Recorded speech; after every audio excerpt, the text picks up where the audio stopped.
Good afternoon and welcome to AM 920 Magazine. I'm Dan Skinner. Good to have you along.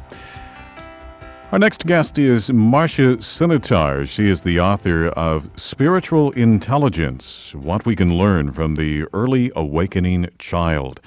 Just a bit about the author. It's actually kind of hard to classify Marsha Scimitars. She is an author, an educator, a popular keynote speaker, a world-class corporate advisor, and also a pen and ink artist. She's written more than a dozen books and has some 30 years. She's been a researcher investigating our knowledge about consciousness, and we'll learn more about that in this particular book called Spiritual Intelligence. Marsha Scimitars, thank you very much for being with us this afternoon. Well, let's start with the title of your book, Marsha, Spiritual Intelligence. What do you mean by that?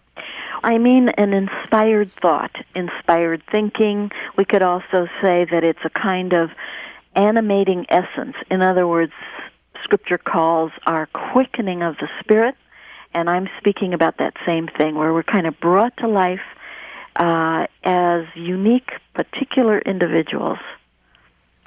Now, the subtitle of this book is What We Can Learn from the Early Awakening Child. So let's tackle that. What do you mean by that phrase? The early awakening child, and the term awakening specifically, comes to us from the spiritual literature, and it basically is the same thing, where we're coming alive or awake to the spiritual depths of ourselves. And what I've tried to do in Spiritual Intelligence is to take an educator's look, not a clinician, not a theologian, but an educator's look at very young children who sense something going on within themselves. I call them fully occupied or engaged, and they are really mirrors to who we are as adults. They are very spiritual. They have their own direction, and I think we can learn a lot from them. Now, is it in part because children have a relative innocence compared to adults? They haven't been burdened down with all the cares and responsibilities and busyness of adulthood that helps them be a little more open spiritually? Well, I think in many cases it is exactly that. And in some of the most extreme cases, for example, where we have a writer like James Baldwin in his youth, or an artist like Georgia O'Keeffe, or a statesperson, Barbara Jordan, Gandhi, like that, we see a real gainful employment. In other words, they're purposeful. They are striving to achieve the same values in childhood as they will show in adulthood. And they're kind of moving towards an integrity, let's say, of being from a very early age. So it's both that they're innocent, as you point out, and it is also that they have a kind of intense understanding of where they're headed. So what are some of the lessons that we need to learn from children? What kind of example do they set from us that we need to perhaps recapture as adults? Well, I think one of the things that we can learn from them is that there is a kind of authoritative understanding of what one wants to do in life. Now, you may know, and maybe some of your listeners know, that for years and years I've been writing about career and work issues. And the most successful people that I see are also the most fulfilled. In other words, they're not just making a lot of money. They're also satisfied with what they're doing. And you see this in young kids, young children, who have a kind of authoritative understanding of the future. So that's one thing we can learn. Another thing is that there's an intensity to them. They're very focused individuals. As young children, I've heard mothers, and especially mothers, say in the womb they felt a kind of energy from a particular child. One was relaxed, easygoing from birth. The other one was energetic, very demanding from birth. And so we see the kind of a kind of personality, or individuality is probably a better word, at a very early age. I think we can learn from that there are certain sides to us that we have to accept, and sometimes we don't. It takes us a long time to accept a part of us that we don't particularly like or appreciate. One of the things you point out is that these spiritually intelligent children have a broad worldview, that they see themselves as a part of a greater whole. Yes, that's right. For example, if you look at Helen Keller, or I said earlier, the American artist Georgia O'Keeffe, what you see in them in childhood is a very expansive appreciation, let's call it appreciation, for not only who they are, but how they fit in to the greater scheme of things. This goes back to my saying that they kind of know where they're headed. But it's not just blind ambition. It's also an appreciation for what they're going to contribute to other people. And I think this is very exciting, because I think it says to us, look, there's a way that we come into our own within the context of our life in community, and this is a generous, vital way of being in the world. Another thing you point out, and some of this I'm sure we maybe want to come back and discuss in a little bit more detail, but Right. Children have a capacity for imagination and playfulness that many of us lose as adults, and that gets in the way as adults for us experiencing or being able to do what you refer to here as spiritual intelligence. Yeah, that's very true. Now, in childhood, the ability to play, the ability to initiate play, the understanding, let's say, of what one wants to do in terms of fascination, all of these things amount to a child's work. And conversely, in adulthood, as you point out, work becomes a kind of play for us. So it's almost as though we grow into our play as we learn how to work, if you know what I mean. The other point I want to make about play and the life of the imagination is that very often young children who are disposed to their inner world, let's say, or who have a fascination with anything. It could be leadership, it could be working with people, it could be art, whatever it happens to be. They very often like to play alone. And often this solitary play is a sign of the incipient or growing inspiration, absorption, imagination.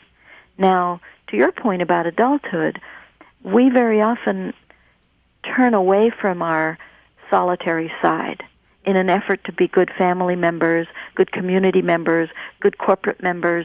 We're so eager to prove ourselves worthy to fit in like that with other people that sometimes we actually deprive other people of our greatest talents because we turn away from the inner side.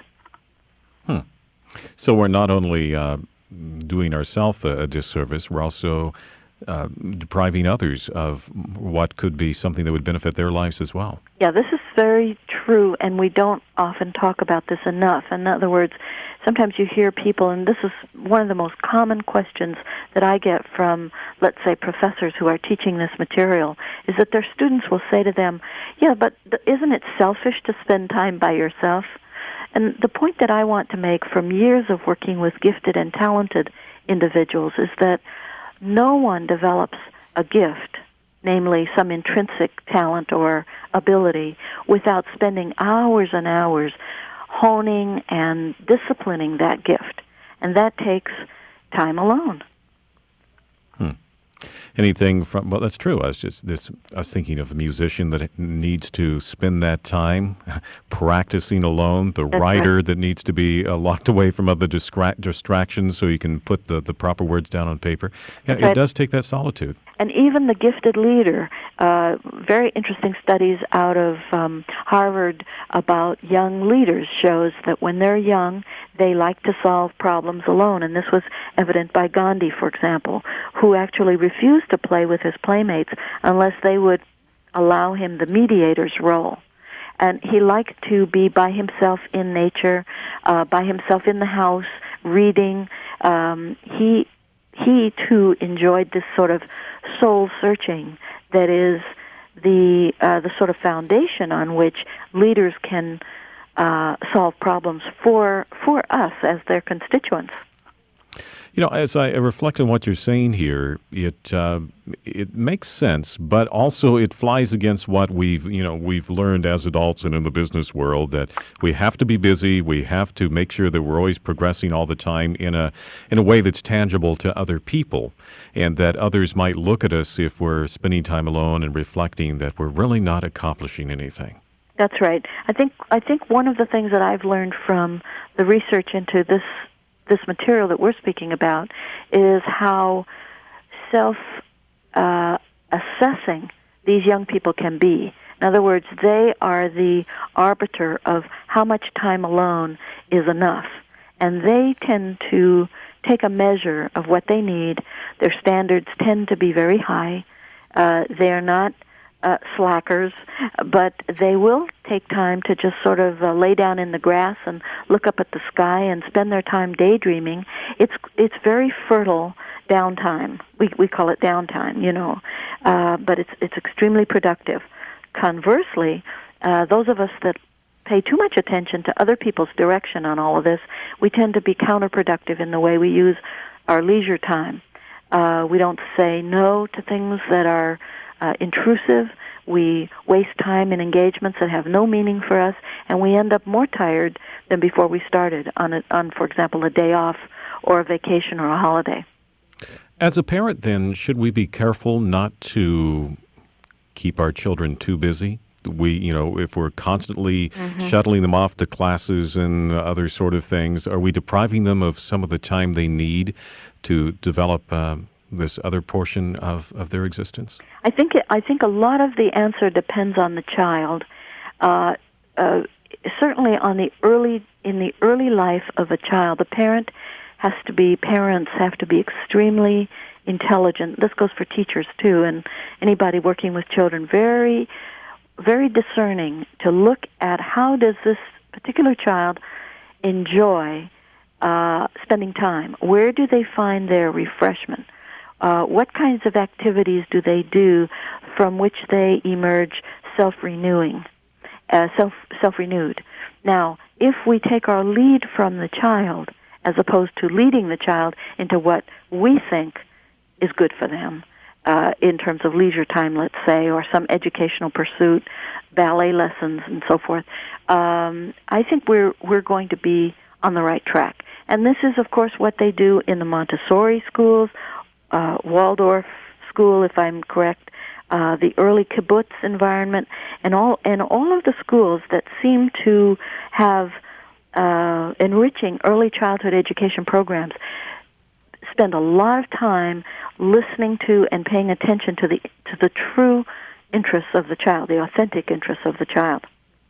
So if we want to cultivate the spiritual intelligence of our children, one of the things, if I'm understanding correctly, is to pay attention to where the child's interests lie in the first place. That's right. That's exactly right. For example, if you may value music lessons for the child, but perhaps you have a child that's a little scientist, and you're spending all this money and time and forcing.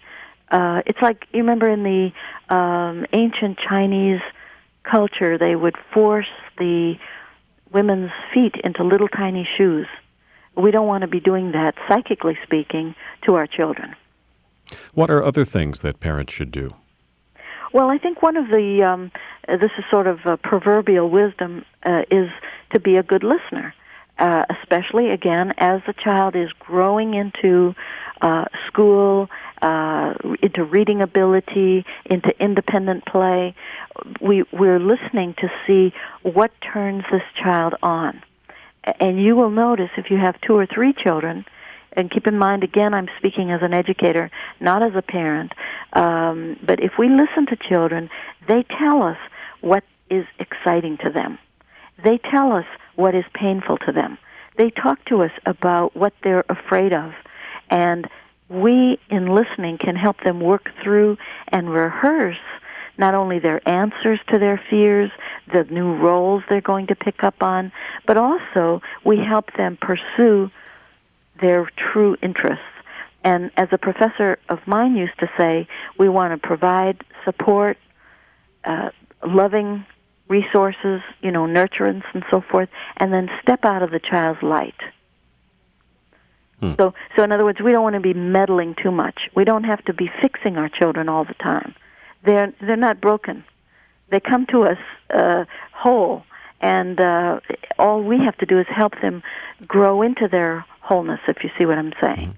You can help facilitate their interest, but then don't meddle with it. Let them progress at their own pace. Exactly, their own pace, their own interests.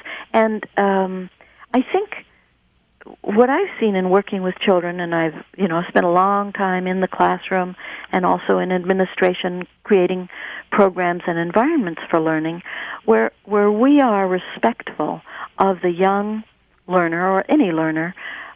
We provide these resources. We step back and we trust the engagement. If it's a true interest that child has, we trust their engagement to lead them to the next step of their learning, and they will leverage their information, their understanding into more sophisticated understandings and information. Now, you are a corporate counselor and someone who talks to a lot of companies, helps them with their problems. Do you take some of these same principles that we've just been talking about in dealing with children? Can you translate that into the corporate world?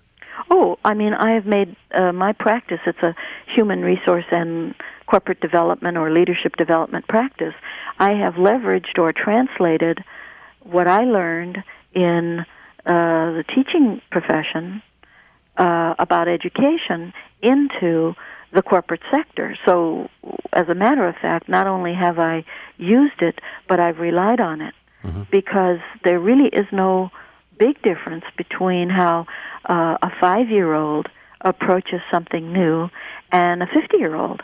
As a matter of fact, the 5-year-old is very often more open, a better teacher of the process than the 50-year-old. So if we're dealing with a 50-year-old in the corporate environment, you're saying in some ways we should facilitate their growth and then step back and see what they do with it. Well, certainly we have to provide them with a safe environment to talk out what's going on, to think through what's going on. So, people are different. One person will speak more, the other person will think more, the third person will feel more. But I think a safe environment is essential for exploration of options. So in adulthood, in 50-year-olds, it could be the talking process. In childhood, it could be the play process. But the fundamentals are exactly the same. And then, of course, eventually, both the child and the adult are going to have to apply what they know. The rubber has to meet the road at some point, or the person just sits in a chair all their life. You make a point in your book that IQ is not necessarily the most important thing, that spiritual intelligence is important as we face the challenges of the future. Expand on that a bit for us, would you?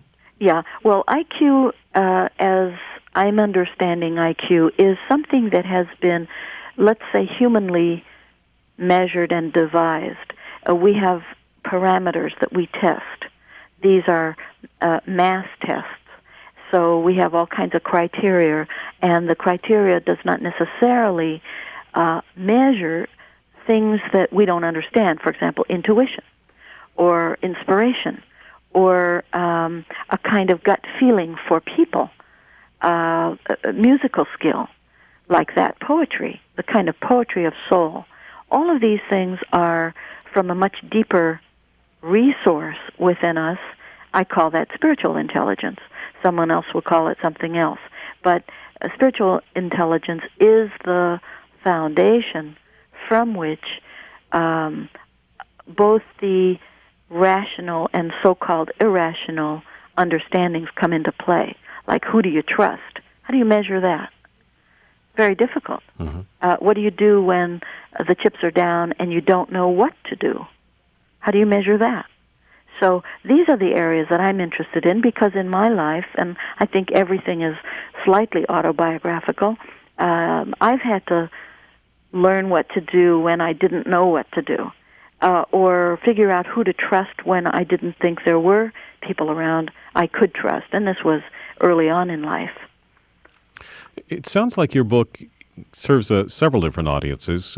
One for parents, maybe as they're dealing with their children, but as the subtitle indicates, what we as adults can also then learn from children in regard to spiritual intelligence. Yes, that's right. Really, I had meant this book for adults. It's much less a book about parenting than it is a book about spiritual awakening and using who we were and what we knew as children as a kind of baseline from which we as adults can grow. Incidentally, it also helps a parent, a teacher, a coach, anybody who's a mentor of young people grow in respect for what the young person already brings to the table in terms of their knowing. So I think I've always been advocating for young people, but deeper than that, I've always been a great fan of any kind of talent, any kind of intrinsic gift, and have always wanted to support that. Our guest is Marsha Scimitars. Her book that we're discussing is called Spiritual Intelligence. You may also recognize her from one of her most popular books, Do What You Love, and The Money Will Follow. Again, this latest book is called Spiritual Intelligence. It should be available in bookstores and online sources as well. Marsha Scimitars, thank you very much for talking.